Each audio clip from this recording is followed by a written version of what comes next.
মানে রাগ হয়ে গেল, রাগ হয়ে বললো যে না এটা হচ্ছে যে মানে তুমি যেটা করতেছে একদমই ঠিক না। এবং উনি প্রচন্ড রাগ যখন হলেন তখন মোহাম্মদ সাল্লাল্লাহু একটু মুখটা মলিন করে সেখান থেকে চলে গেলেন।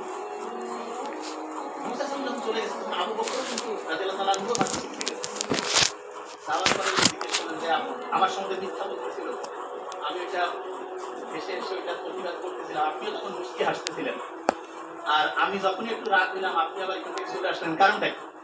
তখন মোহাম্মদ সাল্লাল্লাহু বলতেছে যে তুমি যখন সে মিথ্যা অভিযোগ করার পরেও তুমি যখন লাস্ট বেঞ্চ মিথ্যা অভিযোগ করার পরেও তুমি যখন হেসে হেসে এটা প্রতিবাদ করতেছিলা, তখন আমি দেখতেছিলাম রহমতের যে ফেরেশতারা আছে ওই সময় হচ্ছে তোমার নামে শুধু নেকি লিখতেছে।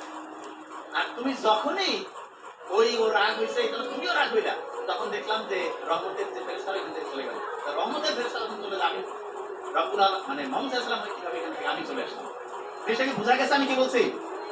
তাইলে একজন রাগ হয়েছে, আমরা কিন্তু রাগ হয়ে যাই না যে হ্যাঁ রাগের বদলে রাগ হবো। নো, ইসলাম দেখেন আপনি একটু কোরআন পড়েন তো। মুসা আলাইহিস সালামকে যখন আল্লাহ বলতে যাও ফেরাউনকে হচ্ছে দাওয়াত দাও, ভদ্রভাবে কথা বলো, ঠিক না?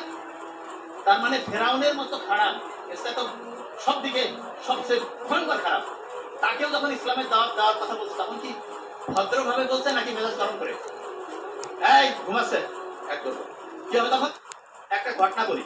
মুহাম্মদ সাল্লাল্লাহু আলাইহি ওয়াসাল্লাম আবু বকর রাদিয়াল্লাহু তাআলা আনহু পাশাপাশি বসে আছেন, একজন দূর থেকে আসলো